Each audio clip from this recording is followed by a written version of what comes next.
Check. 1 2 1 2. Vader Games in the building. We got another episode of Why Always Me. Episode 128. Episodes are stacking up. We're stacking up now. First things first, my peoples come first. My people, those that are here, those that are no longer here, always thought of and remembered. I'm Vader Games. This is Vader Games TV. And Why Always Me is one of my favorite shows now. If you're tuning in for the first time, previously on Vader Games Vader Games. Previously on Vader Games TV, we discussed all of this right here. We discussed Haaland, 100 goals in 111 games in the Prem. We talked about Foden, 5 games, 5 goals. Doku, Shirky, Reinders, Nico G, O'Reilly. We talked about the players that are next up, the players that are the next gen, the next set of winners. Talked about attacking the defense. Talked about Rodri and the fact that we don't have him and we're trying to make do as best as we can. We talked about this only 2-point gap between this exceptional, great, consistent, best squad, Arsenal and City. And then also, obviously, we talked about Liverpool trying to find that winning balance and slot and the questions there. Now, we fast forward and then we look at what's happening now in the league, and we've got a whole different set of conversations to deal with. Let me make sure I do this. Let me also do that. And as you're coming in here, make sure that you're hitting that like button. You're part of the show. But this is what we're discussing. Vader Games. This is what we're discussing on today's show. All right, this is what we're going to be discussing on today's show. You see what's happening. You see the title as well. And what I do every time I got to show love to the very first person in the building. The very first person be like, listen, I'm in here. I'm in the comments. I want to be a part of the show. Now, I'm also going to take a second. I'm going to look at my phone because I want to see what's happening there with the interactions, because I did send some things in the group chat. So I'm going to check that out. But first in the building, Vader, I messed with you. Listen, and I mess with you, and I got to bring you and highlight it. My man, Dre P in the building. Like the heading. City good, not great. I think that's a decent place to be during a major transition. Dre P, absolutely. There's a lot to like. There's a lot to like. I agree. A lot to like watching this team. A lot to kind of question and wonder what's going to happen moving forward. United under Ten Hag have been far worse and still won cups. This is what I'm talking about. We can be concerned. We can quote unquote be unhappy with this team. We can see that they're not fully developed. They're not at the level yet, but we can also note that they're improving and getting there. And I'm going to take a second. I'm going to start the clock because obviously I like to discuss certain things as we flow. But there's so many ways to look at things. And let me warn you, I'm gonna go on a little bit of a rant. I will be going on a little bit of a rant later in the show. Clutch in the building. What up? You know what it is, Clutch. You know what it is. You know what it is. Sam, good look up. He goes, big up Vader. In my opinion, people want to dismiss us a lot. They want to dismiss that performance. They want to dismiss the result again. Madrid had chances. Teams are going to have chances against us, but we had 8 shots on target. Courtois kept them in the game like he does often, and you can't ignore that. Courtois had a very good game. Look at the stop that he had. When we had that cross that came across. Well, we had that cross, and we had Haaland, who I thought was going to put that away, and then as well, Shirky, 2 back-to-back saves. Listen, we had our chances. Now, were we consistent for the entire 90? No. Were we shaky in a few spots? Yes. Were we playing at the Bernabeu as well? Yes. Real Madrid. Let's put all these things into context. Trevor in the building. He goes, big up Vader. We cooking. Listen, we are cooking. And I'm going to be ranting for a little bit. I'm trying to catch up with these comments, but before I catch up, listen, I just saw my gal in the comments. So let me shout out my gal right now. Rose, hope you're doing well. I see you in the building. She goes, hey, Vader, I'm in a good mood. Rose, you in a good mood is a good thing. I can't stop smiling. We beat Madrid at home. Listen, I'm the same way. This is a result versus Real Madrid. And I can't ignore how there were so many doubts or concerns after how we played versus Leverkusen. We can't. It was just a week ago, but we can't be miserable all the time. Why are so many of us, and I'm not saying you, Rose, my gal, I'm not saying you, and many in the chat, I'm not accusing you of that as well. But why are there so many miserable Manchester City fans after a Real Madrid game? How is it always doom and gloom? How is it always, we need an emergency, we need to talk about what's not good? What the heck? When is the moment of like, let's, you know what? This is my challenge. I didn't mean to do this rant right now. You know what? Shout out to my gal. I'm going to rant about this a little later. Shout out Rose in the building. LFC in the building. You know what it is. C's in the building as well. Everybody. Much love. I see what you guys are doing out here. Jordan goes, Big Up Vader. Loved your appearance on Will's channel last week. Thank you so very much. Listen, Will's my guy. Football Carnage doing amazing things over his channel. That group of La Liga talk, I'm all about it. Like tuning in and hearing those guys. And listen, Jordan, we got the win versus it. We got the win. So listen, the next time I talk to Will, it's going to be different. He's going to have to talk to me nicely. Clutch, I shouted you out as well. I see y'all in the building. Sam wants to say, with this new team, I was so proud of the lads when they won it. Thank you. It seems like there's so much quick to just dismiss the result, the performance, positives, and then go right into the negatives. And I'm doing my best to hold off on this rant that I have. I'm doing my best. Help me. Sam, LOL, Mateus and Hamza gonna go crazy on the True City fan. Wait, what? Mateus and Hamza gonna go crazy on the True City fan emergency meeting. Hold on. Are they having an emergency meeting? Let me, 1 second. Subscriptions. True City fan. Wait, lives, hold on. Where is it? Oh my gosh. First of all, bless, prayers, support to my man Patrick, obviously recovering after an important surgery. Prayers to him, good wishes, continue to do that for him. Now, I don't know how fully involved he is with regards to some of these shows right now, because obviously he's in recovery mode. Emergency meeting, Pep's midfield conundrum. Is it sustainable?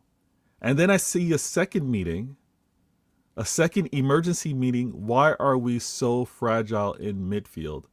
Why is Pep not fixing it? Oh my gosh.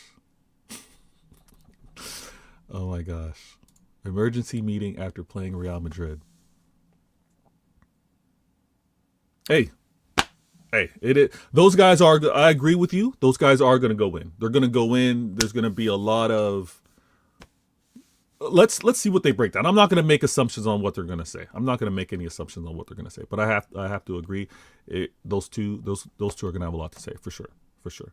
Vader, you got to be there on the stream to calm them down. Listen, Sam, if I get the invite, I'll be there. But then also at the same time, I'm going to say this. Sometimes those guys want to vent.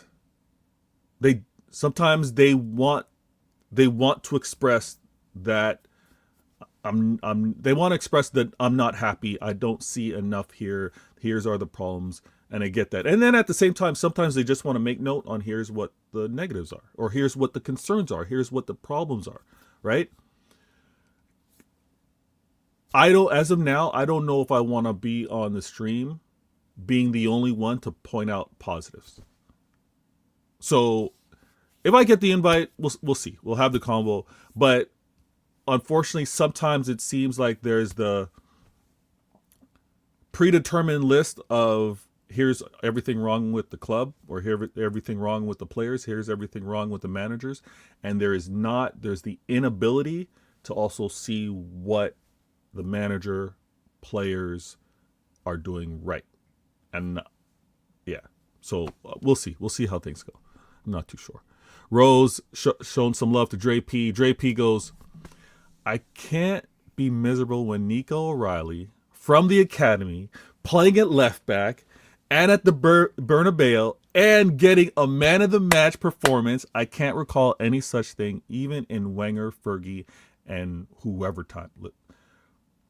Dre P, when we got the memories of the times of when they weren't that good, when we got the memories of other clubs that were at their kind of peak and they had their moments, and now you're able to kind of put some things into context that you're witnessing at your club. Yeah, I agree with you. I can't be miserable in this. And I think you mentioned it earlier with regards to how this show's titled. I got to point out, Pep's Manchester City are finding their way. And when I say their way, they're finding their way into getting into becoming consistent winners, into getting into being the club that could be feared again, in terms of knowing exactly what the strengths and weaknesses are to be a dominant team again. That takes development, that takes experience, that takes trials, that takes mistakes, right?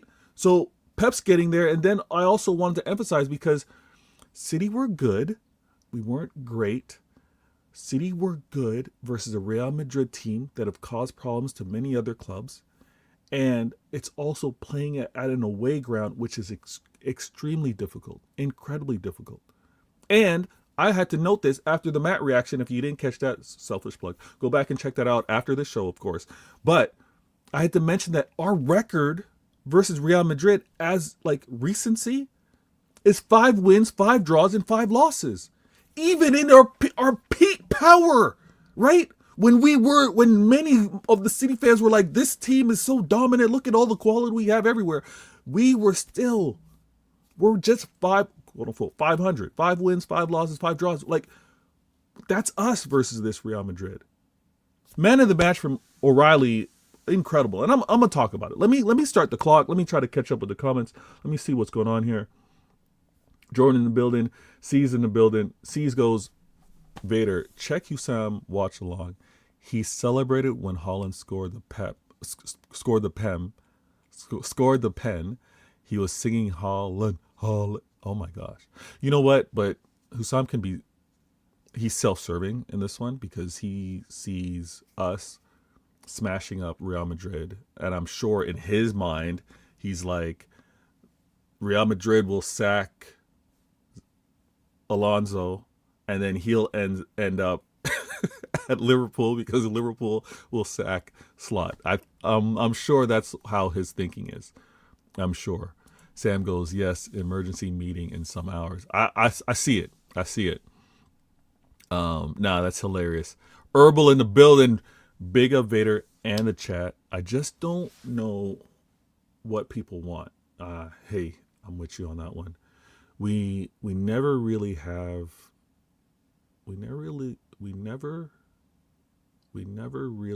to leave second gear, and we won away at the Bernabeu.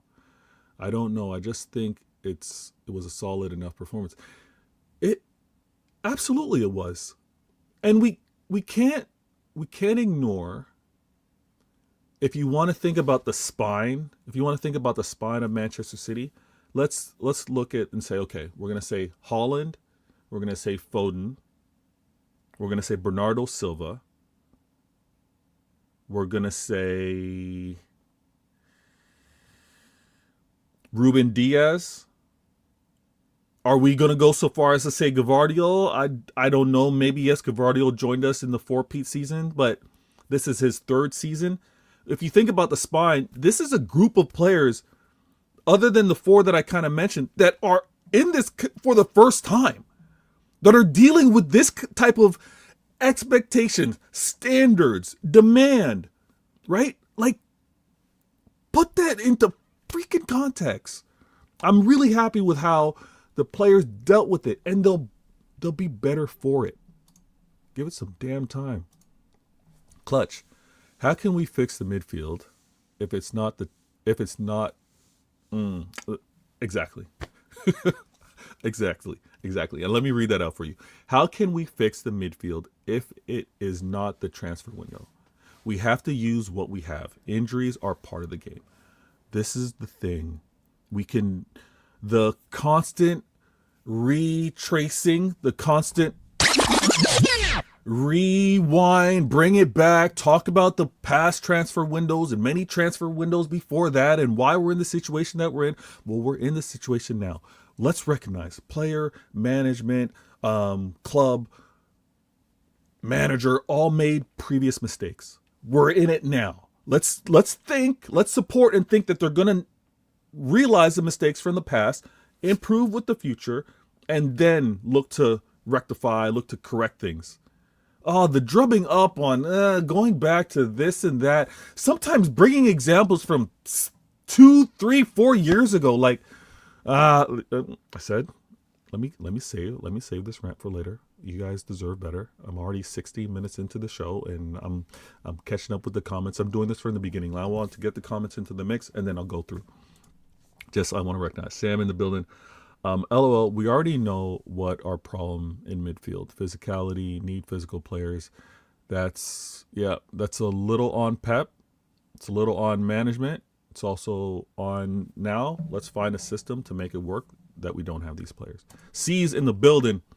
Sam also, he keeps saying there's no city pool. Listen, Hussau's a different dude. He's a different dude. All right, let me put a star right here and catch up to that one. Showing some love to people in the building. I see you. Yes, everyone smash the like button. MCFC, good looking out. I see you, man. Donna in the building. Wagwan, you know what it is. Good to see you in the chat. Now, let me get this clock going. We're going to leave that there. And we're going to do this. Let's go. Vader games. Oh, that's kind of loud in my ears. Now, actually, I don't even need this. Listen. Actually, before I do that, hold on. I said I was going to check out my group chat because I did send something out and I don't want to be inconsistent with that. So apologies with that. One sec. Let's do this.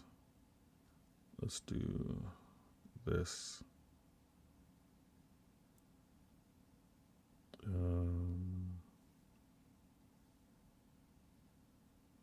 All right, that's cool.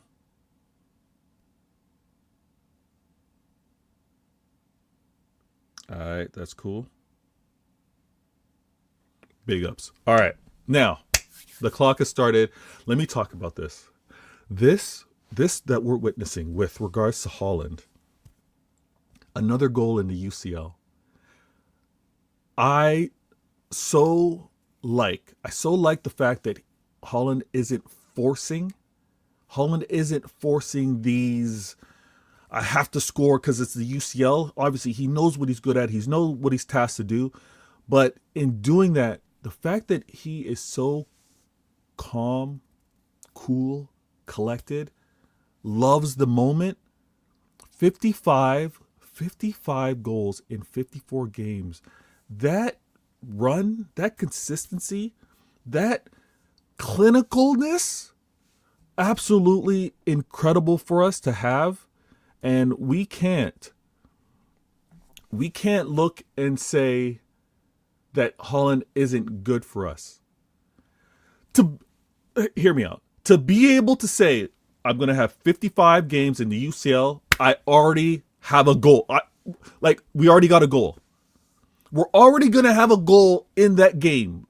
Just think about what that means in terms of how you can manage. Think about what that means in terms of, okay, maybe you got to concede a little bit with regards to what Holland maybe has to do for the entire 90, knowing that within that 90, you're going to get at least one goal. This is what's absolutely incredible of a player and why the manager finds different ways to have to adjust for it. Again, this is another thing that I got to kind of note because I've heard, in my opinion, way too much criticism of Holland as the player and how he fits within our system. But I need everyone to note, as much as we're quick to talk about negatives, let's also talk about the positive. He's a guaranteed UCL goal as of now. As of now. And it's an incredible benefit. It's a luxury. I want to say, and I'm not taking it for granted, what an amazing run that he's had. And I'm not putting any type of expectation that Holland, for the rest of his career or for as long as he's here at Manchester City, that every time he plays in a UCL game, he's going to be scoring a goal. But this run that he's going on is absolutely amazing. And I think it kind of gets, there's kind of like record fatigue or celebration fatigue with regards to Holland. I hope that doesn't happen with us as City fans. I hope we see this and we continue to be like, oh, he's phenomenal. He's incredible. Because again, I know it's gone a little quiet. I know it's kind of been subdued a little bit, but we have a chance to really push Holland for that Ballon d'Or. I know it's early. That doesn't get decided until August, September. But the run that he's on, and we have some trophies that we could really get this year. 55 goals in 54 games, phenomenal. Don't let anyone want to try and talk about other players being better strikers. There is not one better striker. Maybe they want to talk about the whole complete player, but we see that he is evolving and becoming more of a complete player. He's not the finished article. There's no better goal scorer in the world. Not one. And I wanted to take this time just to talk about Holland and his goal scoring. Absolutely phenomenal. That pen that he took against Courtois, who's no joke, no slouch. Probably Courtois is the example, is the standard when they talk about goalkeeping. I was so confident. I was so confident with when he stood over that ball and kind of composed himself. I knew he was going to score. I absolutely knew. And it was great. Let me get to these comments real quick. Everyone's reminding, subscribe if you can, be a part of the show if you would like. I am working on, I'm going to do something special when I reach another milestone on this channel, because I love that I'm able to get your thoughts with regards to, obviously, you typing your questions. I would very much enjoy even just hearing your voice, not necessarily having you to be on camera, but hearing your voice on the show would be great as well. Let me go to my gal. She goes, Vader, Holland at City is a privilege. You got to shut out the ugliness. You got to shut it down. You got to dismiss it. You got to ignore it. You got to just earmuff it. I'm like, the negativity, the hate, I ain't hearing it. Dre P goes to C's. Facts. Rodri doesn't walk straight back into the team. No, he doesn't. In place of Nico G, he doesn't. And I would say that he's probably returning to us. Rodri's probably returning to us to be subbed on in the early stages. He can look at playing with him and not over him. I think Nico G has more mobility and energy than Rodri ever had. Yes, the mobility, the energy, I would agree. But then sometimes you don't have to exert as much energy when you read the game differently. And that's one advantage that Rodri definitely has. How he reads it, how he anticipates, how he does more with less, right? The movement is, in particular, is actually huge. All right, let me make sure I got this clean. Let me move this. Y'all are huge. Continue to hit that like button, people. You know what it is. Vader games. All right. I already knew that this, or anticipated. I think on our show when we did 115, we kind of anticipated what the starting 11 was. The starting 11 was like bang on, pretty much bang on, right? The concern with that starting 11 is they've been playing this for a while now, right? It's been a series of games on how we played it. Let's go back and let me pull up Manchester City matches and we'll work backwards here. So we just had this same 11 versus Real Madrid. We had a very similar 11 versus Sunderland. We had a very similar 11 versus Fulham. And we had a very similar 11 versus Leeds. Exchanging Reinders and Bernardo, you know what I mean? Or even Shirky starting, not starting. But very consistent in terms of the players. we know that they're going to need a rest. We know that we can't keep running this back to back. But what we do also have to recognize is to find the winning ways, to find what the standard needs to be, to find what the expectation is player wise with game to game. You want to be able to have that 11, have that 12, and then the players that are on the bench that are watching to be like, okay, here's what's expected of me. So when the time comes, they fit right in. I think City's starting 11, starting 12 is set. And you guys can correct me if I'm wrong, but I think we're going to see the occasional Reinders for Silva. I think we can see that in the midfield. We don't have any options for Nico G right now. If it's to bring someone on, which many fans lost their minds when Stones came on to relieve Nico G, I think that's probably the best situation until Rodri's back. Until Rodri's back, I think we're looking at trying to get Nico G subbed off with a Stones potentially to play that role. Now in attack, there's a few players that aren't droppable right now, and that's Holland because of how much of a problem he creates for defenses. He's going to occupy the two center backs easy. We know that. All right. I don't think Doku gets dropped either, and I don't think Foden gets dropped. Like, these are the three players I think we're going to have to lean on consistently. Shirky, depending on the matchup, is probably one of the early names on that list as well. Our back four defensive line, I think that's pretty much set, right? Potential early sub offs would be maybe a Kostanov for Nunez, would be a Aitnori for O'Reilly as of now. But the 11 and 12 that we have, it's locked.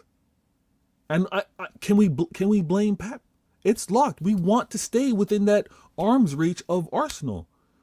Arsenal, come on. Arsenal versus Wolves, that's a win. That's a smashing. That's a demolition. Okay, no even point tuning in. They're gonna crush them.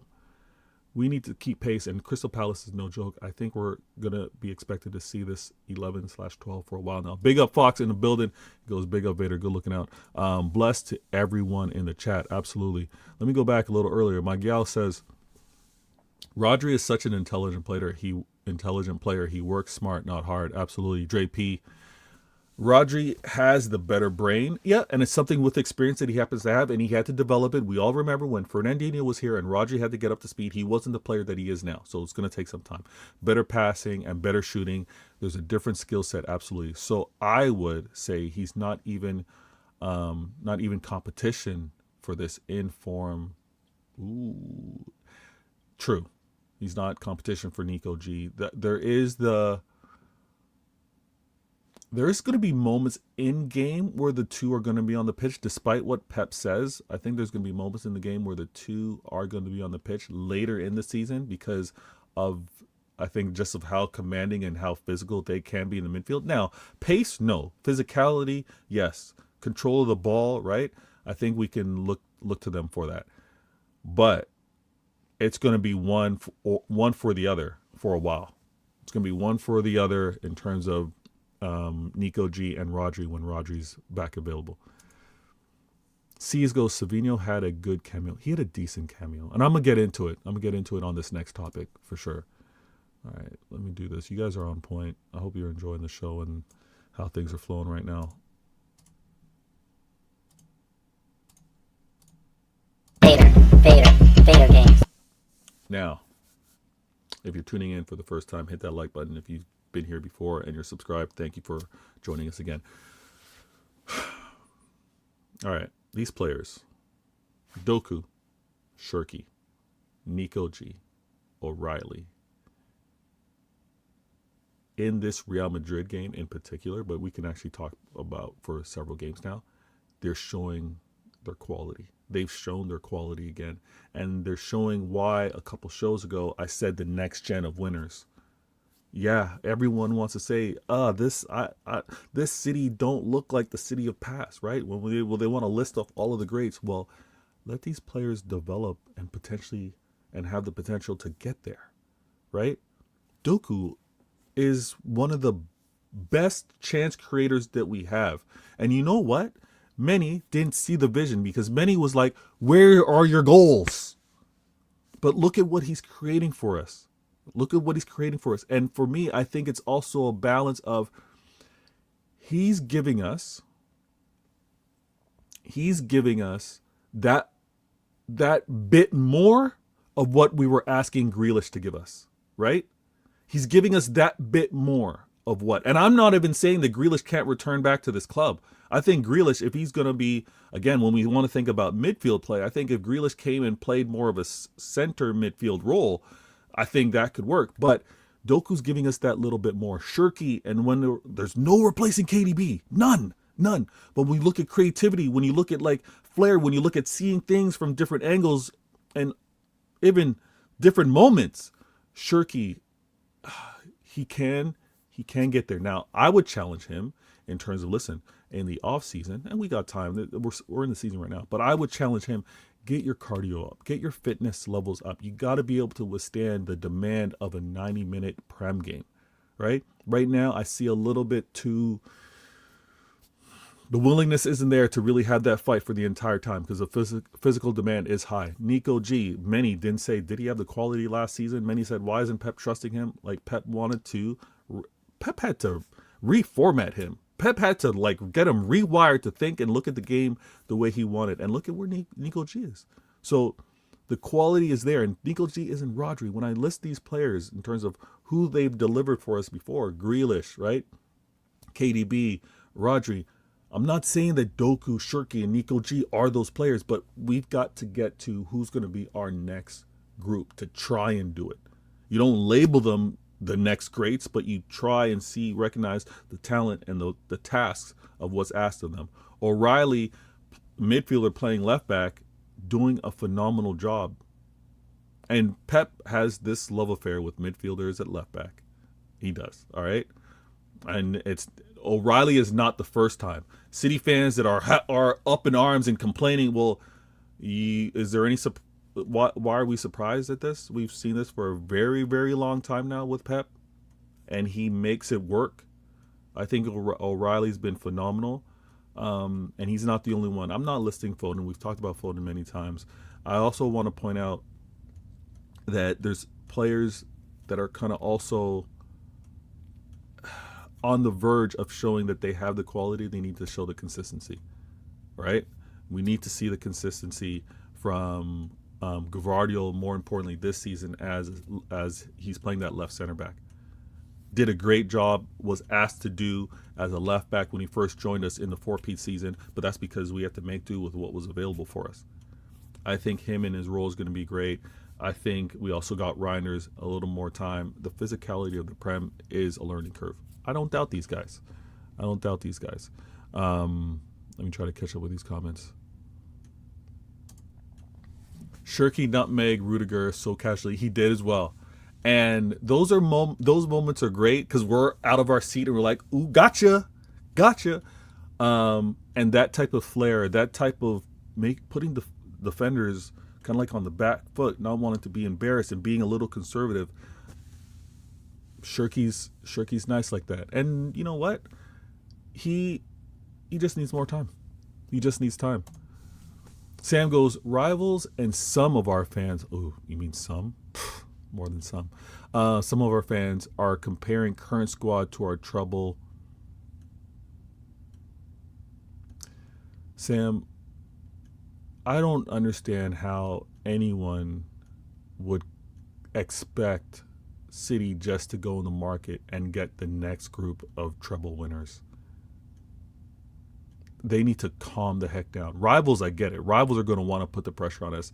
City fans that don't understand that, I don't, well, you know what? I'll leave that alone.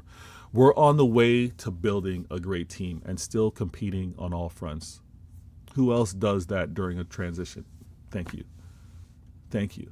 Now we're trying to figure it out as we go along. We're going to have bumps in the road. We're going to have, mistakes, quote unquote, bozo moments. We're going to have the manager challenging the players, thinking that they could do the task that's asked and have to kind of reset it, readjust. We've had all those things, and we just need to be freaking patient. We need to be freaking patient with regards to this. All right, let me move this along.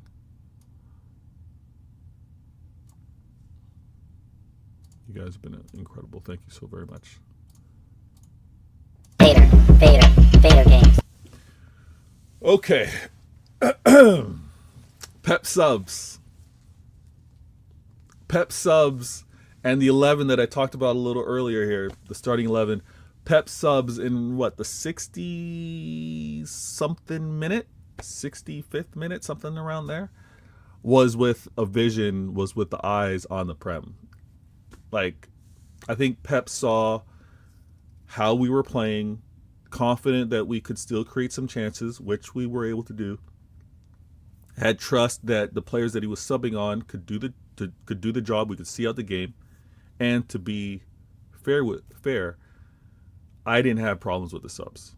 I think we can't play these games and not have subs. We can't have players on the bench and not trust in them. We can't have players on the bench thinking that they're not going to touch the pitch because they're not going to have the focus. They're not going to be ready. They're not going to be.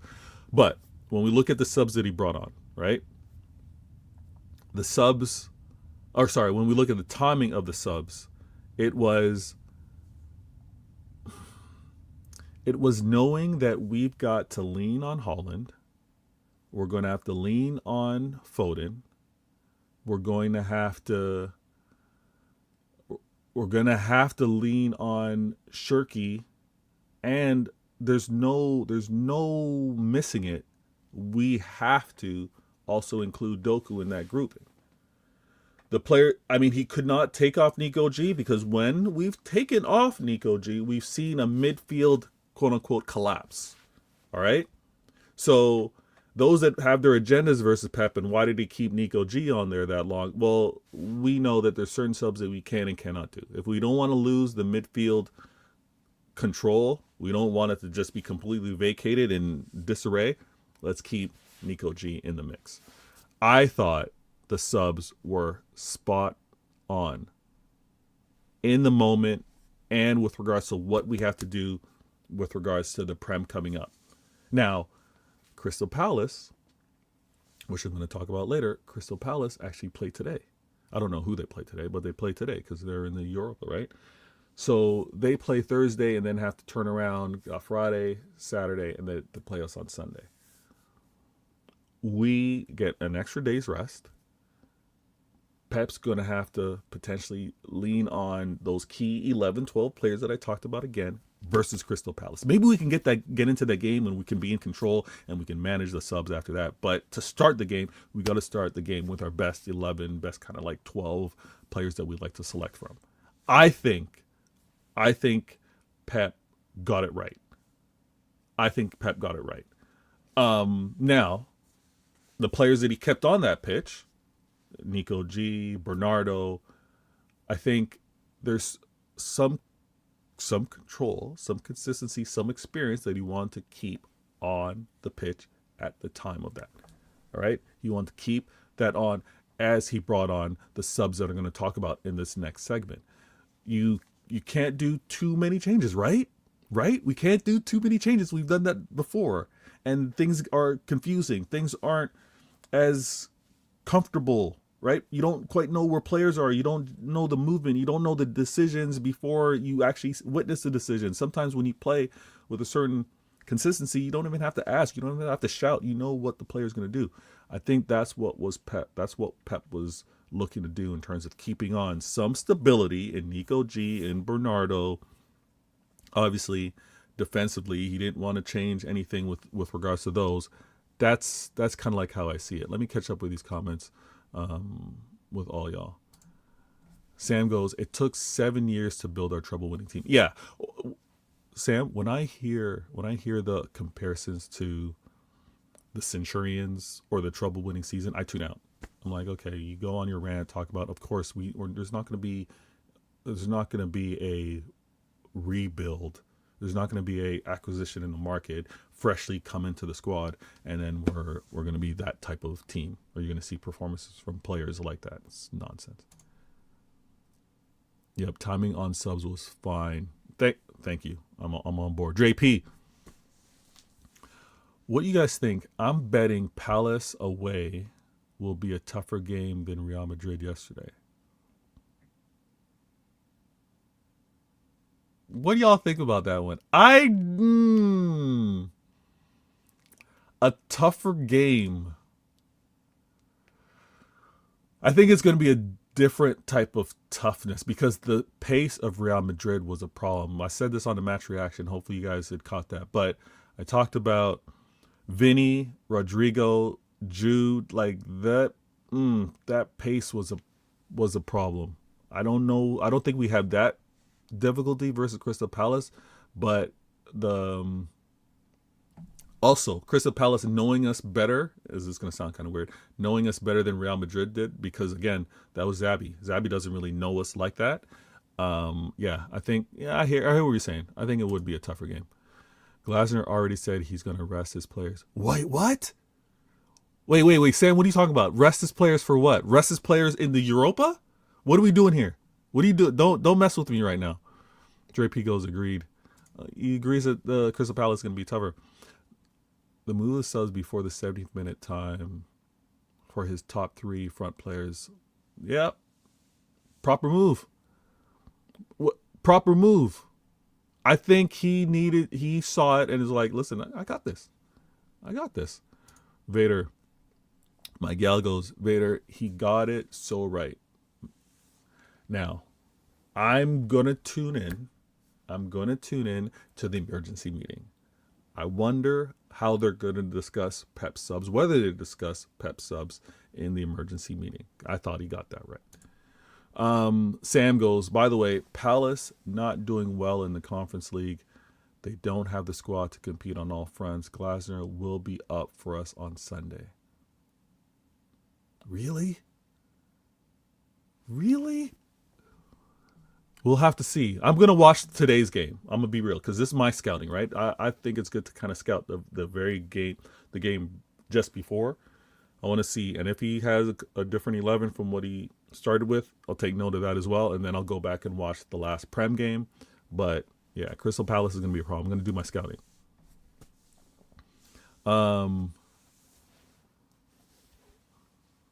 If any Arsenal fan was watching the three subs, they better be warned. Pep is sensing the Premier League trophy is coming to Manchester Blue again. Arsenal fans are showing a good composure. They're showing that they're not concerned. They're showing that City aren't an issue. They're showing that all's good over there. I don't have them as a topic today. But maybe in the Q&A I'll address that real quick. Let me stay on point with how we're flowing right now. You guys are quality. Vader games. Now, subs. And I'm also going to tie this back into the previous topics with regards to Pep subs earlier, as well as the Crystal Palace game. But Reinders, Savinho, Marmouche, no issue. No issue with those subs. None. When you think of who they were going on for, I'm like, okay, again, got our eyes on got the job done in the Champions League. We got our eyes on the Prem. We deal with Crystal Palace. Crystal Palace are no joke. We've got to be ready for them. So when you look at that, because again, this is second versus fourth in the Prem, right? City, we're second right now. We're playing Crystal Palace. The points difference between us is we're at 31. Crystal Palace is at 26, 5-point gap. Like, we need to also keep that in mind, as well as keep pace with Arsenal. But the subs, we need to keep Haaland fresh. And we need to also get Marmouche to kind of get into a rhythm. And I think Pep's added more minutes as we've gone along, right? It got where Marmouche would get on in like the 87th, to where Marmouche is getting on in like the 80th, to now Marmouche getting on around the 70th. Like, adding more and more. player that we're going to lean on. And again, he was getting into pockets. I think he's going to find his space, his place. But resting Doku, resting Foden, all important. All important. Now, Savinho coming onto that pitch, Reinders coming onto that pitch, they look good to me for the brief time that they were on there. Now, decision making, well, if I'm going to be incredibly critical, I'll be critical of Savinho only to this regard. What he was doing in terms of getting possession, showing his control, and I've talked about this on the match reaction. You see the player there. You see the player. It's up here where he needs to fix up. It's up here where he needs to be brave, which I think he can elevate. He can be confident. He can get there. But the decision making in terms of when do I attack, when do I hold possession, when do I pass, he needs to get better on that. He did one outside of the boot pass I was not happy with. I was like, Savinho, that's a wasted possession. You did not need to do that. And I think I might have been yelling like, hey, just hold this possession, act like you're about to attack, and then go to the corner, do one of those. And then there's another time, and maybe I have this in reverse. Maybe he did the shot first before he actually released the pass. I'm not too sure. But he released the pass when we were kind of catching on a counter. Marmoush was running centrally. I thought he could have carried the ball a little more, but he did it outside the boot. Whatever. There was also where he got past his player. Now he's got past. He's there getting around the top of the 18-yard box. Could have taken a shot on Courtois. Could have. Did. And I was like, you did need to do that. This is, again, one of those where you get into a threatening position. You see who else might be running with you because there's tired legs over at Real Madrid as well. Let's have them all have to track back. They don't want to have to be in an attack position near our final third, near our end, to have to come back. This is where Savinho can get there. Experience, being talked to, playing, making those errors. They didn't cost us, but making those errors and learning from it. If I'm going to be critical of Savinho. But Pep was spot on with the subs. Spot on.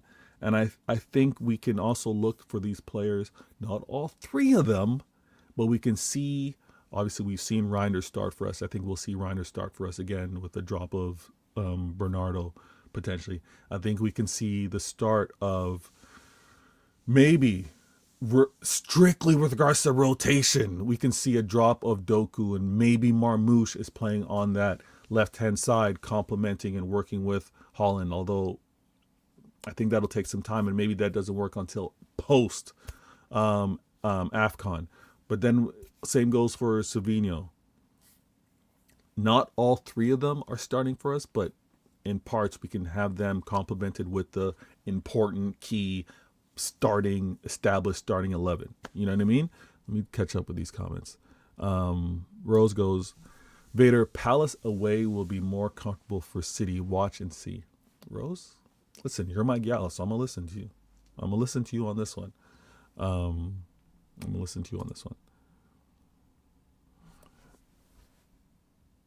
Damn it, for real? Munoz was also being rested, didn't play last game. Okay, but we got to see who plays this game. We got to see who Crystal Palace starts in this game. We got to see how many minutes they play in this game. It's going to be really important. Godfrey in the building. You know what it is. He goes, Big Up Vader. Hope you're good. Listen, I'm good. I just got a win versus Real Madrid. I just had a very, very good performance. I'm 2 points off top, as you know, because I know you're looking over your shoulder. So all's good, man. Thank you for being a part of the show, being in the chat. All right, let me do this. Now, and we talked about this briefly, so I won't spend too much time on this one. But Vader games. With Crystal Palace playing today, let me try and pull this up. Let me see. Crystal Palace. Them playing today versus Shelbourne. It's an away game. Let's see what we got. If they happen to drop in the, you know what? Where are the standings? Let me see the table. No, I don't want that. Hold on. Why can't I get the Europa Conference? Let me see the standings for Crystal Palace. Oh my gosh, they're 18th? Okay, they're 18th. It's not too bad. If they were to win, let me see here real quick. So they're at 6 points. The leaders in the Europa are at 10. The leaders are at 10. This is a game where they could, and they're playing against a team. Where are Shelbourne? Where are they? Oh, damn. Shelbourne are 34th. So, yeah, there might be a lot of rotation. Ah! I don't like that.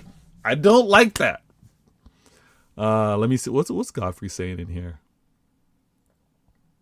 Godfrey in the building goes, that City kit is cold. The one the players wore yesterday. Listen, that's the EAFC kit. That's a bonus kit. That's not even the third kit. That's like the fourth kit.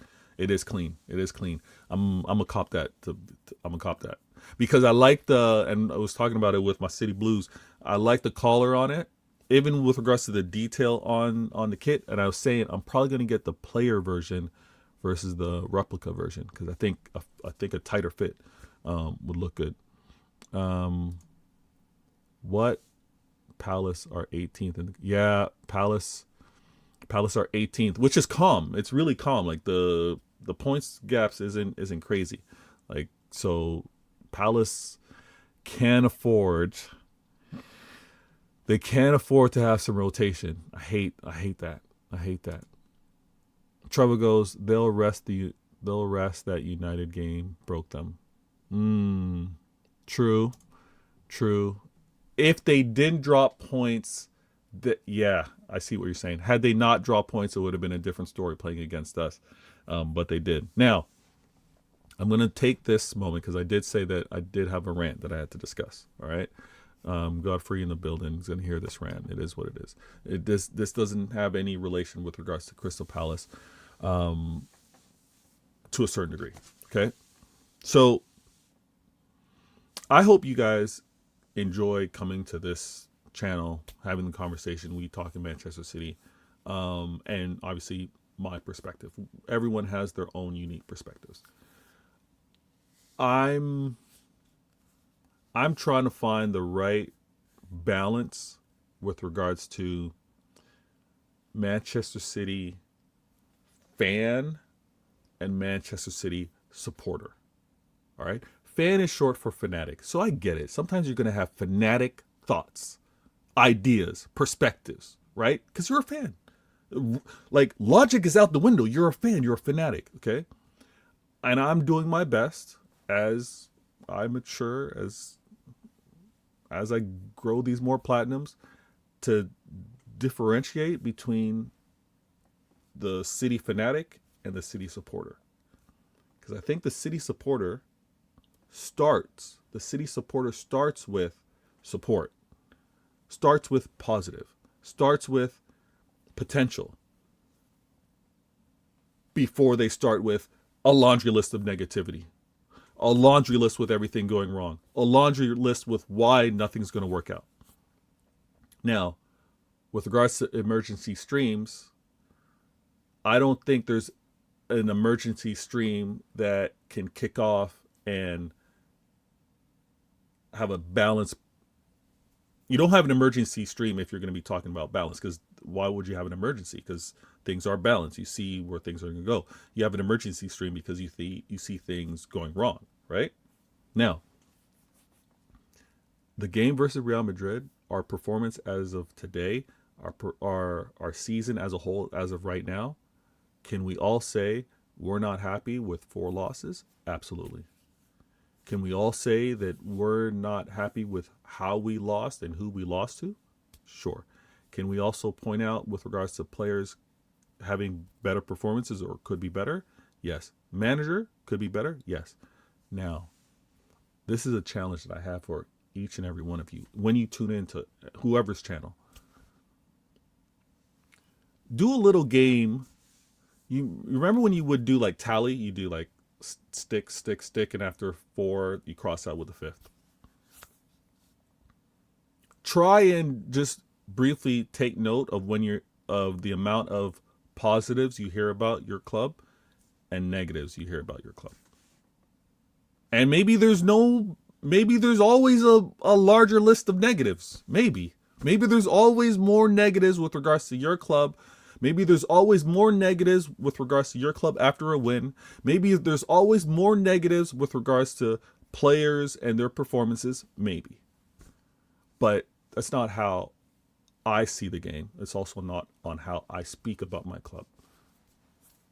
Everyone's, again, entitled to how you do things. My football diet, I need a balanced diet. I'm not having all junk food. I'm not having all I can't. So when it comes down to looking at how we are right now, and this is why I took a lot of time on how I wanted to craft out this title. Because Pep's Manchester City, this is Pep's Manchester City. I know many don't want Pep at the club. Many are like, Pep, it's time for you to go. You've been here too long, right? Whatever. I don't know that. Sure.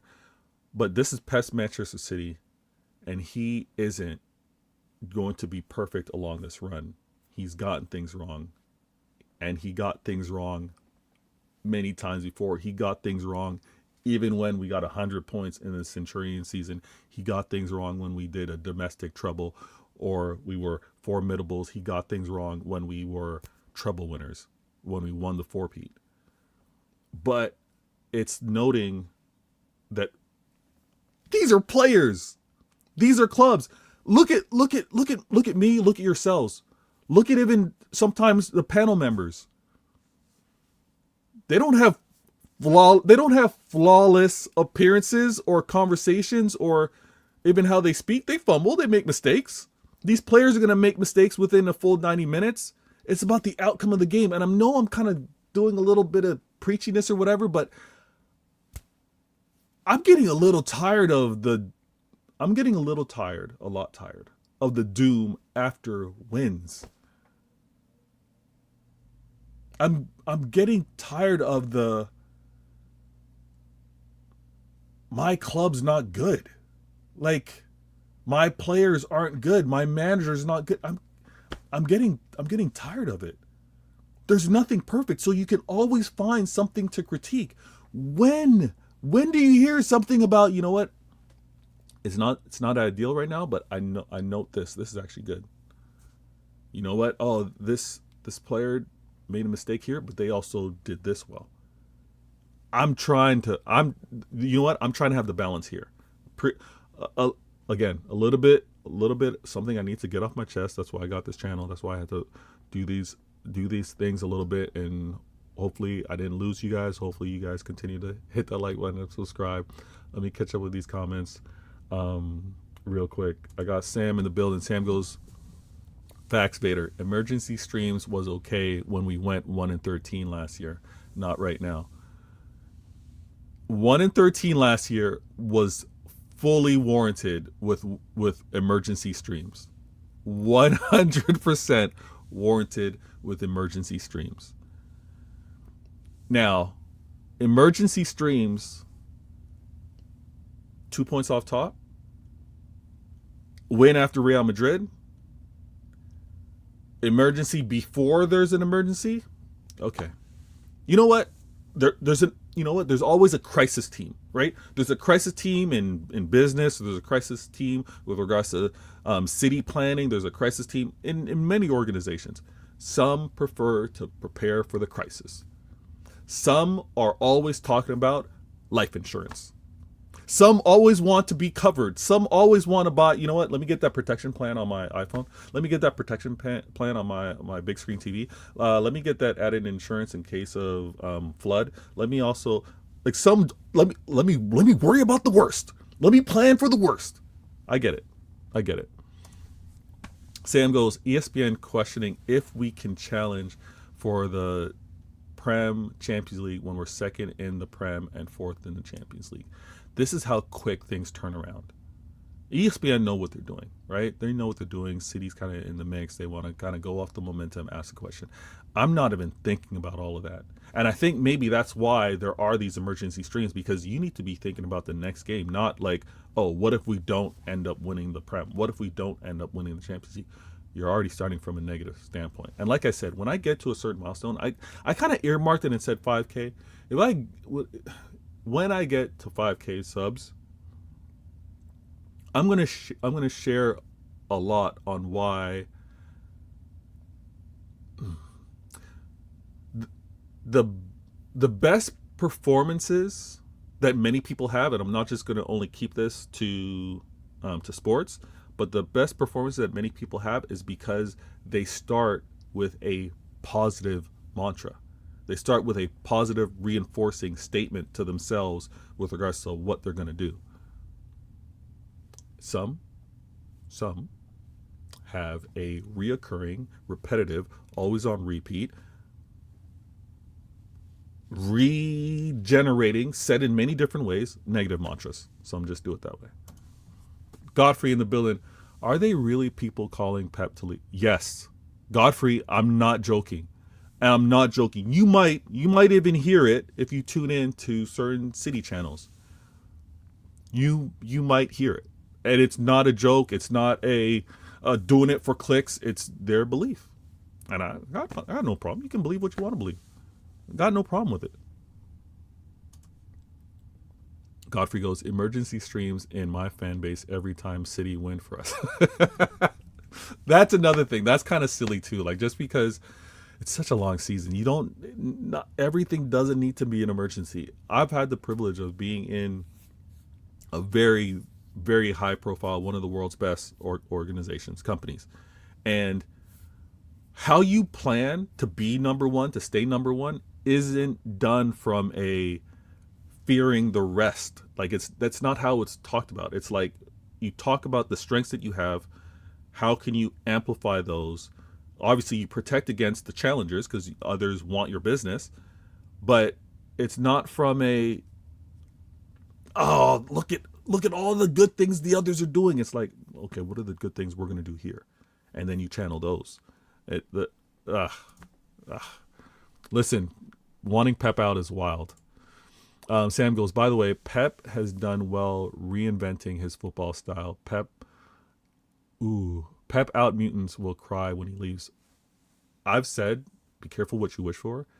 And again, the complaints are going to go on deaf ears for those that want Pep out, because they clearly don't know what it means to have a manager that's been such a serial winner. They don't know what it means. And that requires a stern belief in philosophy and practice. But Pep doesn't bring in a coaching staff if he's set in his ways, if he's stubborn in his ways. Pep doesn't have the ability of a player that he said, and he gets bashed about this. I'm going on another rant here, but Pep gets killed for him saying that he doesn't see Mateus Nunes as being clever enough to play in midfield. He did not say that he was dumb. He did not say that he was an idiot. If he did, he wouldn't have him playing. He said he's not clever enough to play in that role the way he wants him to be. And maybe that's with a little bit of poise. That's maybe with a little bit of cleverness, misdirection. He said, and he has him playing, quote unquote, a player that everyone wants to misquote Pep and say that he's dumb or an idiot. He has him playing right back. And he's putting in a really good shift for us. Really good shift for us.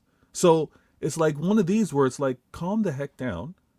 Stop misquoting the manager that is at your club, and recognize that a player that he didn't trust in the midfield, he's now repurposed and found him to be able to and actually serve a really good role at right back. Right? The versatility that he also showed when Gavardio first got here, we had some injuries. We had to kind of makeshift. Gavardio was not picked up and brought in doing such a great job where he was to be brought in and play left back. He played left back because we needed that coverage. We needed that. And he did a great job at it. Phenomenal. And now look at what he's done. John Stones was brought in not to play right back. He was brought in as a center back. Pep modified that, made him a right back inverted or all that kind of stuff, playing in the midfield. This is an adaptable manager that has shown it time after time after time. But he's going to get discredit for it because they're going to ignore what's happened a few seasons ago, and they're only going to deal with the last game, and then they're going to talk about the last game. Like the last game represents everything he's been doing. Let me see what's going on in the comments. Vanessa, my girl in the building. She goes, hi again. Good to see you. Should I say, Vanessa, let me know. Should I say Vanessa 1123G? Or am I cool just saying Vanessa? Let me know in the chat. Listen, Sam, if Pep signs a contract extension, there's gonna be some wilding out.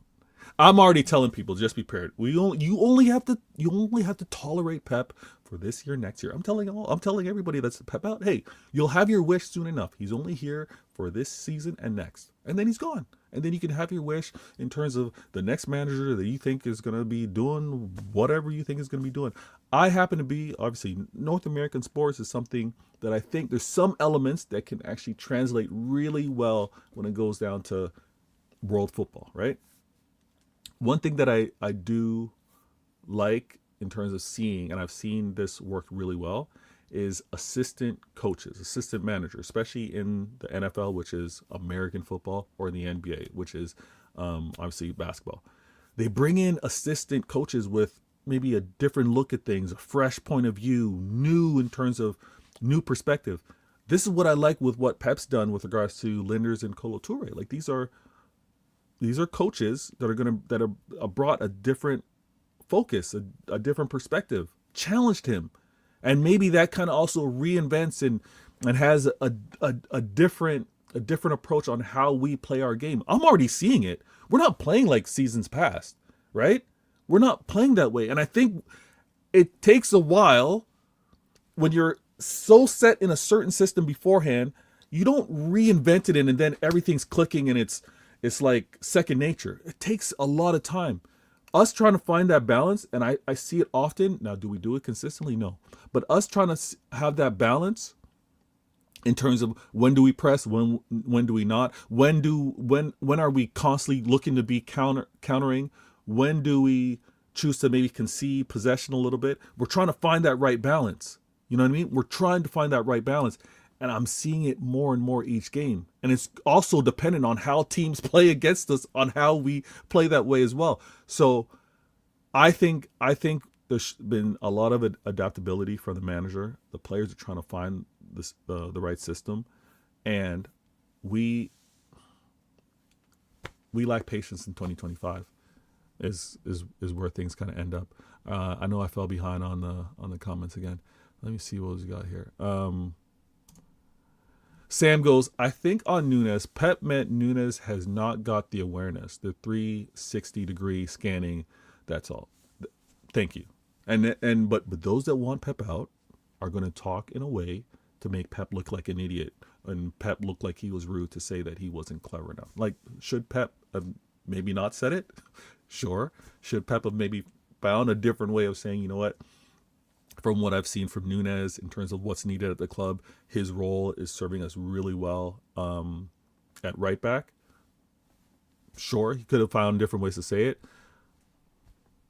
They're crashing on Pep. Which position is of greater need for Manchester City at the moment? Right back? At the moment, that's a tough one. It's right back and it's midfielder, because I think we've made our makeshift to get Foden and Shirky both on the pitch, and that's kind of sacrificing a true winger. Right back.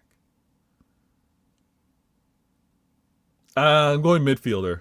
I'm going midfielder. That's where I'm going. I could be wrong with that one. Paul. Gavardio was the best left back at that time. It's true. He was crazy. He was sound defensively and giving us a lot in terms of out on that left. He was playing left wing back. Like, he was sometimes occupying that position. It was crazy. Sam goes, I think we need a midfielder. I'm in agreement with that one. Paul goes, Pep will take over Spain after World Cup. He will be semi-retired. Yeah, true. They'll get their wishes. Vanessa goes, Madrid fans are acting like sacking Alonso and bringing another one is going to change anything. I don't know what it is with the fan. Like, this generation of fans think that you get rid of a manager, you're going to get a manager bounce and everything's going to be good. Like, how do I put this? Success is difficult. Sustained success is really difficult. And you have blips, you have fall offs, but sometimes the fall offs can be low, but the heights can be even higher. Like, yeah, they think that just changing everything out is going to be fine. What I'm hearing, and again, there's a lot of bashing of Twitter X Spaces, but I was on a Twitter X Space. I was there. I wasn't, what is it? Anonymous or incognito. I wasn't doing any of that. I was there. I was listening. And many of the Real Madrid fans that are slightly older, right? They were saying the players at Real Madrid are kicking up a fuss because Alonso's bringing a new approach, a different approach, obviously, to what they had in Ancelotti. Like, it's very different. Like, it's very analytical. He's challenging these players to watch what we call a film study, see what their tendencies tend to be in certain positions, see what their opponents tend to be. And he's like challenging them, watch some film, and this is how I want you to kind of study your game and improve. These players are kicking up a fuss against it, right? Like the video analysis, there's too much of it. They don't like it. So they don't want to change. And again, being challenged to change is uncomfortable. They don't want that. And now they're pushing back, and it could result in Alonso being sacked, and Real Madrid fans that think everything's going to be fine. I see in the comments. Let me see what else y'all saying. All right, let me get into this one because this is a good transition. Let me start this. Spartacus is in the building. Good looking out. I see you. All right, let's go. You guys are great. I think convo wise, I try to be on point, but I get caught up with you guys. Vader games. Now, Liverpool Salah drama. It's a learning moment. It's a learning moment for obviously Liverpool fans, but it's a learning moment. I hope us as City fans, rivals, take the time. But let me just talk to my City fans. You siding with the player versus the club is never a good look. Never a good look. You can't be doing that. You can't be doing that. Now, I'm going to say this because we got to bring it back. We got to tie this to Manchester City. Just last year, we had KDB showing that he couldn't play. I'm still choked up. We saw KDB and he showed that he couldn't play every game. We saw KDB that he couldn't be of that quality often as needed, right? And last year wasn't the first signs of it. He wasn't able to give us his full availability in the treble season. And even in the 4-piece season, I think he was out for 5 months? 4 months? 4 months of the season. I think it was like inconsistent that way. Look at how our club dealt with it. KDB was in contract talks, right? We were either going to extend, not extend. Portion of the fan base that were saying, KDB, look at what he's done over the years. Give him that contract. Look at how good he's been. Foden didn't have his best season last year. They were saying, Foden can't carry us. Let's keep this going with KDB, right? The whole Unks combo. If our club listened to our fan base, disaster. But also look at how our club dealt with it. Very straightforward. KDB, we're not renewing you. And I remember the back and forth. I remember some of the comments being like, what are we doing here? Give KDB the contract, even if it's for 1 year. Let's keep him. Where are you? Where are you, Blues, that said keep KDB even if it's for 1 year? Look, he was playing in an even slower league. He was playing at a league that didn't even have the demand of the Prem, and he wasn't able to hold up to it. But I want to praise KDB because even with that poor news, the disappointment of not being renewed at City, he didn't go into the press. He didn't talk about the club want me out. Look at all that I've done for this club over the years, what I've given you guys. This is the learning moment in terms of there's a way to go about it. And KDB showed us, our club showed us. The farewell to KDB was brilliant, perfect. That doesn't happen if he kicks up a fuss and does what Mo Salah does.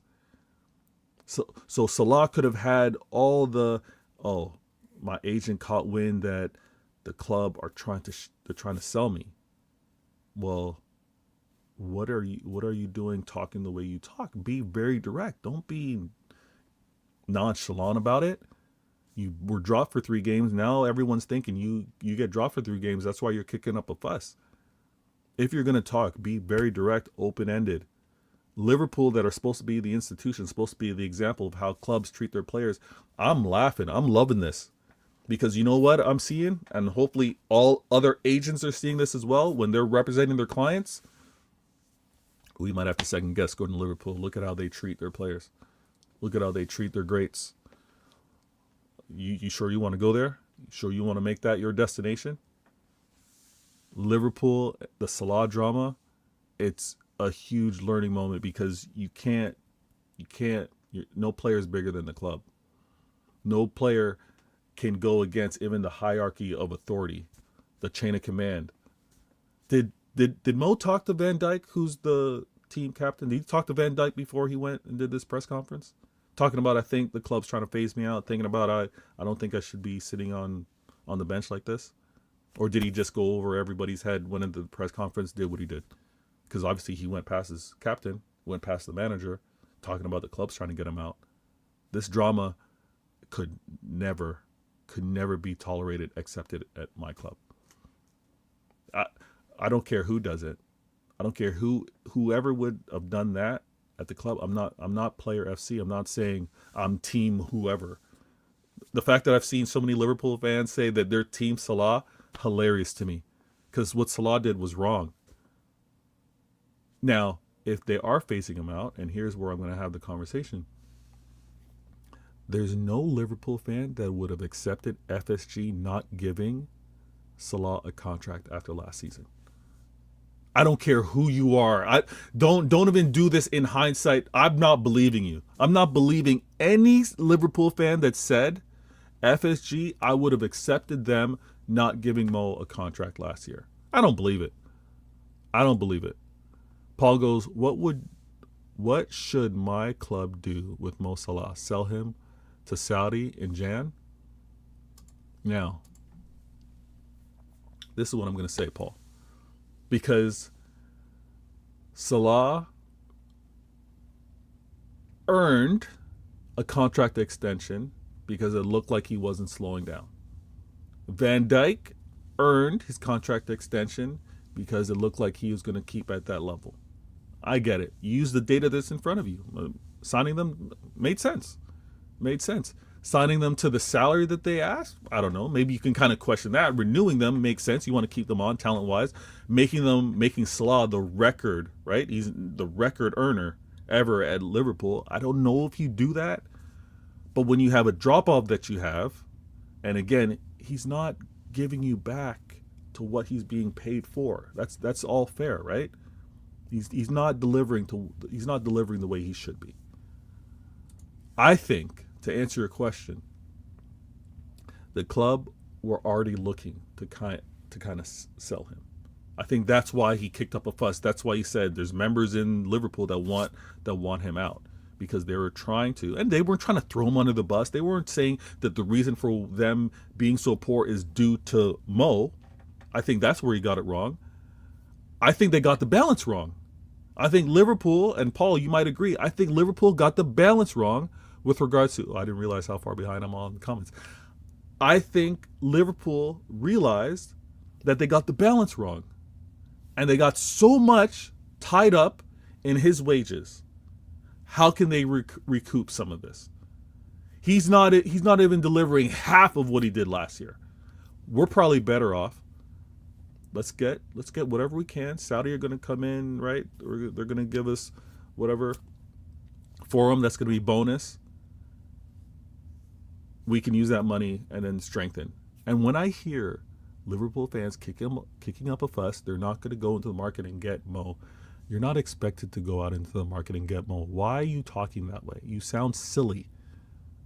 We lost KDB. No one was thinking we're going to go in the market and get KDB. There's no other KDB. There was no Aguero when we didn't have Aguero. There's no going back. There was no David Silva. We're not going into the market and getting a David Silva. However, the manager is going to design a system based off of the strengths and weaknesses of who he currently has. I think Liverpool were already making their plan on what their new spine was going to be. The new spine was going to be Isak, Verts. You probably got Isak, Verts. Defensively, you still had Van Dijk, and then you still had Alisson. If you just want to go like just centrally down that spine, you had that set. What you do on the wings, complement it. Because there was a time where it was Mane and Salah, and you complemented them because of the strengths of that. Now you got this complement with other players. I think that's where Mo was like, yeah, they're gonna sell me. They're gonna go and get quality that'll better complement the future of what Liverpool is with Verts and Isak. And it makes sense. I think it makes complete sense. Let me try to catch up. I'm going to work backwards. Sam goes, Vader, in my opinion, Liverpool made a mistake caving into Salah's extension. Ooh. Okay. They should let Salah and Van Dijk go in the summer. Board messed up. Sam, I can't let you get away with this one. I got to be balanced. How are you getting rid of Van Dijk and Salah winning their second ever Prem in the manner that they did? Sam, I don't think you do that. I don't think you do that. Now, this is where I say, you give them that contract extension. I don't know if you go as far as to give them $400K. I think that's where the issue is. But renewing them makes sense. Come on, Sam. I think you're being harsh here. Spartacus goes, I'm done on this one. You're torn. All right, you're torn on this one, Sam. I truly am. The thing that I'm more sure is that Elliot Anderson would be the missing piece. Okay. You're addressing this with Sam. What did Sam say? Okay, with regards to Wharton. I see what you guys are saying in the chat. Now, Paul, Liverpool fan, goes, Salah is jealous. Wirtz and Isak have taken all the attention. There's an aspect of some ego in this, 100%, and that is not a surprise. Mo does not accomplish what he accomplished without having an ego. That is real, and it's not a diss. Like a lot of ego powers a lot of things. But I do think that there's the reluctancy to realize that this game's moving past Mo. It's moving past Mo. Mo shouldn't be the main figure with regards to their attack. It should not be catered to Mo the way it was last season. He's fallen off a step.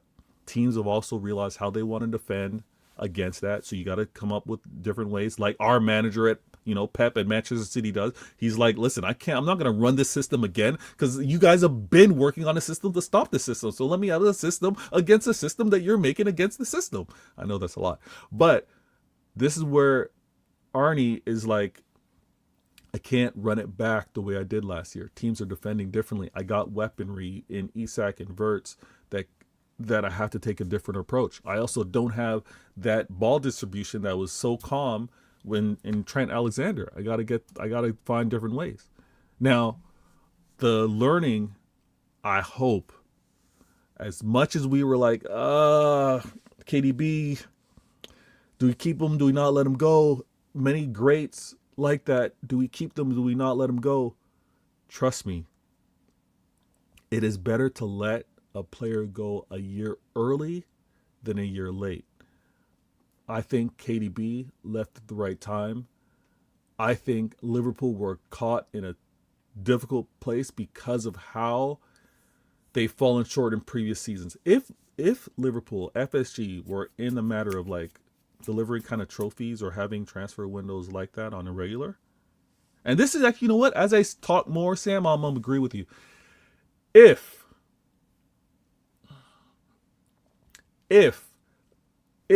Liverpool, FSG had signed those stars and then let Salah and Van Dijk go, cool. But do you attract that talent if you've already let that talent go in Salah and Van Dijk? I don't know, right? This is why we got to deal with the timeline. We got to see how agents and players might be looking, because if there was an exodus of Van Dijk and Salah, does Isak say, "Oh, my only destination is Liverpool"? Do they do that? I don't know. This is the tough part, and we got to be balanced, right? We got to be balanced when we have that convo. I hope that kind of makes sense. Vanessa in the building, she goes, "You guys think Rodri is still good?"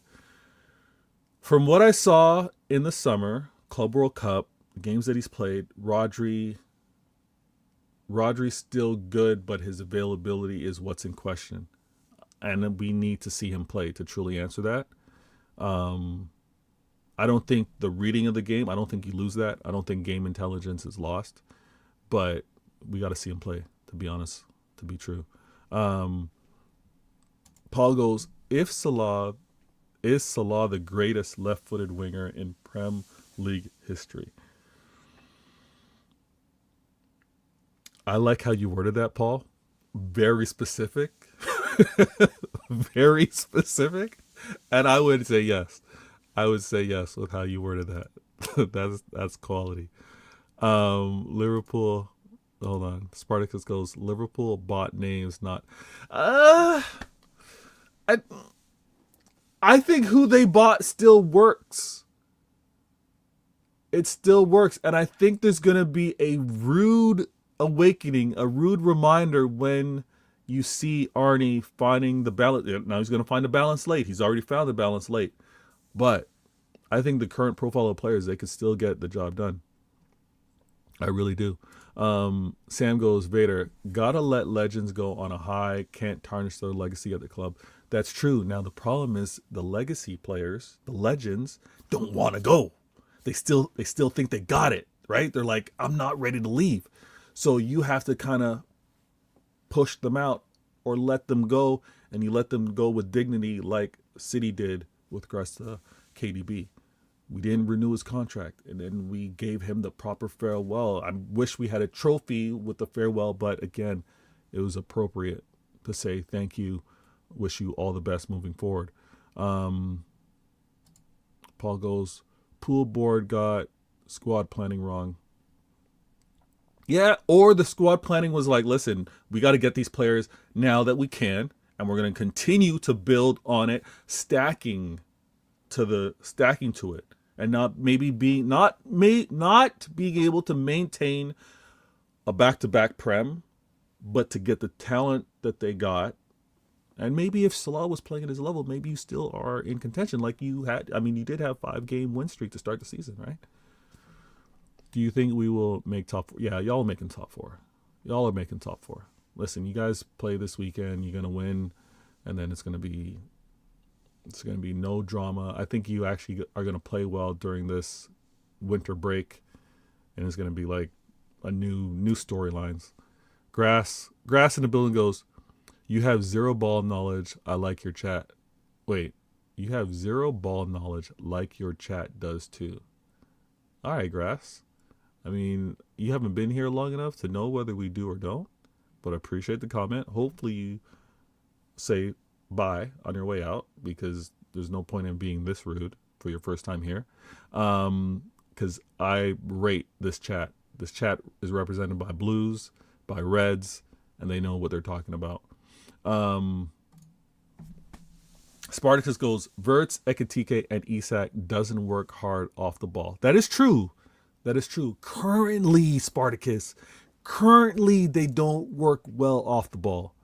McAllister, Gravenberch, Szoboszlai, Verts, the fullbacks, and the center backs, Van Dijk aside, are all ball carriers like Isak, Gakpo, Chiesa, Salah, and Ekitike, shooters. They, at current moment, though, Spartacus, this is the thing, at current moment, can they be coached up to improve? Can you find the balance within that? I think so. I don't think it's all horrible. Come to Canada's World Cup games in Toronto. I'll buy you a beer. Listen, Paul, I'm in Toronto. We'll link up. We'll find a way, regardless of being rivals, all good, all love during the World Cup. Listen, yeah, we'll have to meet up. Absolutely. Am goes, plus we need a manager that can handle the egos. Now, egos are easily managed when it is the manager's word. When it's the manager's word, that's it. Egos, trust me, egos will be managed, because it's like, well, I can't act up. If I act up, the manager's got to say. That is the best way to manage egos. Know and let it be clear that the manager has to say. Trust me, egos are managed. I hear it, Spartacus. They have no passers. I hear it. Vanessa goes, by the way, who do you think will win the World Cup? Oh, I'm not talking about that yet. Vanessa, we can't talk about who's winning the World Cup just yet. It's only December right now. It's only December. We ain't talking about who's winning it. Especially, we got to see how these players continue to play, how they're going to represent for their countries. And Vanessa, I'm going to be biased. Being Canadian, I'm going to be biased. You know what I mean? Trust me on this one. Now, everybody in the chat, you guys being a part of the show, being in the comments, hopefully all of you have hit that like button. You've been tremendous. And one thing that I was trying to emphasize from the very beginning is it is a long season that's going to have ups and downs, and we have to point out where we can improve, where we can get better. We can also point out where we've seen improvements and where we have been better, and recognize that our dominance, us being the winning city, took time to get there. But what I'm liking is Pep's Manchester City are finding their way in terms of being consistent, being winners, not necessarily making the same mistakes from previous games, previous possessions, previous movement, right? I'm so excited for this season. And I think if we show if some of us show more support than we do show doubt, we can make it a special season. Now, I've rambled on with you guys. I've talked heavy for a while now, and I love how the comments continue and keep me here, but I do sneak away to do this within the workday. And it's been an hour and 30. I covered a little bit of what I want to, or a lot of what I want to with regards to the topics. I hope you enjoyed how we flowed through, and in addition, my temporary rant. But I'm Vader Games. This is Vader Games TV. This was Why Always Me, episode 128. I hope you enjoyed it. We talked about us being good, not great. And no one's expecting us to be great just yet, right? But we're showing that we're improving. We got a big, huge win that should be celebrated. A win versus Real Madrid should be celebrated, right? 2 points off top. Let's try and keep that gap to 2 with the win versus Crystal Palace in this upcoming game. Shout out to our academy. We had Rico Lewis on the bench, Rico O'Reilly playing, Foden playing. Like this is absolute quality. Also, we got Trafford on the bench. Like, let's praise our academy. And apparently, I didn't see this, but our academy players slapped up Real Madrid's as well. So we gotta take pride in that. But this victory should be celebrated instead of being crapped on and talked down on. Catch me on the very next show, which is going to be match reaction. I'm going to have 2 shows on Sunday.